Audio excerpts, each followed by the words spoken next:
सुखदेव भगवान बताते हैं कि राजन, अगला विवाह भगवान का आसीत सत्राजिता सूर्यो भक्तस्य परमं सखः।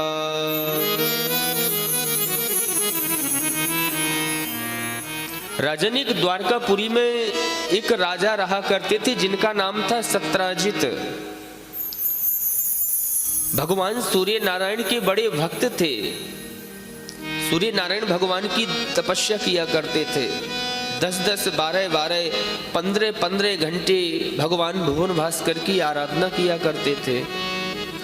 एक दिन भगवान सूर्य नारायण इनके तप से प्रसन्न हो गए और इनको एक सुंदर शमंतक नाम की मणि दी।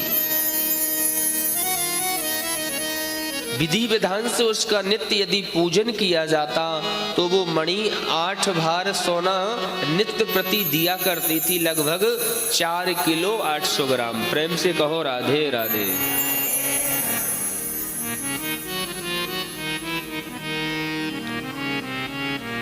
जब व्यक्ति के पास धन आता है तो उसका रहन सहन सब बदल जाता है। धीरे धीरे देखा तो सत्राजित के घरों में मानो जो बर्तन है वो भी स्वर्ण के हैं। जो ब्राह्मण आता उसको भोजन कराते और वो बर्तनों में, स्वर्ण के बर्तनों में भोजन कराते और उसको साथ में दे देते। सभी द्वारकापुरी में समाचार फैल गया। एक दिन महाराज सत्राजित उस मणि को अपने गले में धारण करके भगवान की सुधर्मा नाम की सभा में पधारते हैं। पराये धन पे सबकी नजर होती ही है। भगवान ने जो लोगों की उस मणि पर दृष्टि पड़ी, भगवान तो सर्वंतर्यामी है, ठाकुर जी समझ गए। भगवान ने सत्राजित से कहा, राजन आप घर में कितने सदस्य हैं? कहा, प्रभु एक मैं हूँ, मेरी पत्नी है, एक मेरी सत्यभामा बेटी है, एक प्रसेन मेरा भाई है, हम 4 प्राणी हैं घर में। तो कहा, राजन यदि आपको बुरा ना लगे तो यह मणि आप राज्य कोष में जमा करा दो। कभी हमारे राज्य में दुर्भिक्ष पड़ता है, अकाल पड़ता है, तो ये मणि हमारे राज्य के लिए बहुत उपयोगी होगी। लेकिन सत्राजित को ये बात अच्छी नहीं लगी। हाँ या ना में कुछ उत्तर भी नहीं दिया, नीचे सिर करके सभा से निकल आते हैं। भगवान समझ गए, भाई आपकी संपत्ति है, दें या ना दें आप जाने। एक दिन इनके भाई जो प्रसेन थे उस मणि को गले में धारण करके शिकार खेलने के लिए गए और कई महीनों प्रसेन वापस नहीं आए। अब करणे करणे जपन जनाहा, सभी द्वारकापुरी में यह बात कानों कान फैल गई कि प्रसेन को भगवान श्री द्वारकाधीश ने मरवा दिया और मणि की चोरी कर ली भगवान ने। भगवान ने गुरु गर्गाचार्य को बुलाया और अपनी कुंडली आदि दिखवाई।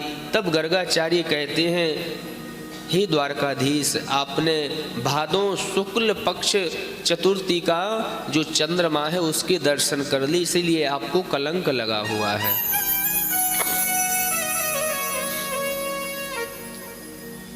भगवान कुछ दूतों को लेकर के प्रसेन को खोज करने जाते हैं। देखा जंगल में पहुंचे तो कुछ दूर प्रसेन मृत पड़े हैं।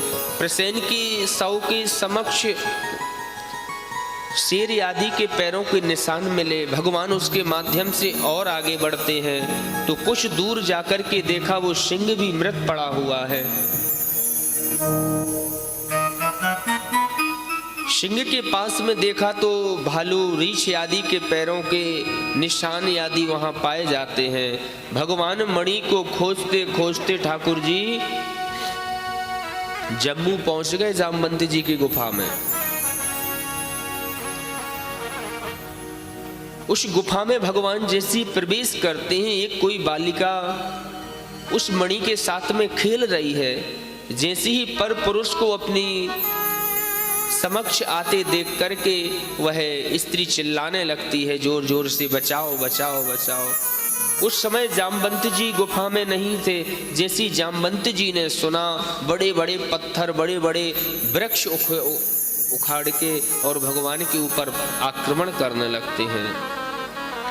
भगवान कहते, अरे सुनो भैया सुनो, लेकिन जामवंत जी ने एक भी नहीं सुनी। 28 दिन जामवंत जी का और भगवान का युद्ध चलता रहा।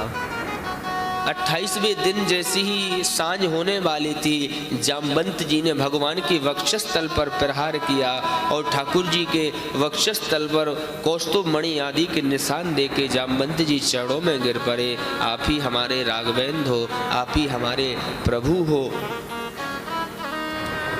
जामवंत जी प्रार्थना करते हैं, हे प्रभु, लक्ष्मी जिसके चरणों में निवास करती है उसके लिए इस तुच्छ सी मणि की क्या आवश्यकता है। भगवान सारा वृत्तांत बताते हैं। तब जामवंत जी कहते हैं, प्रभु इस मणि के साथ साथ में इस बेटी को भी अपने चरणों की दासी बना लो। दूसरा विवाह भगवान का माता जामवंती के साथ में सुसंपन्न होता है।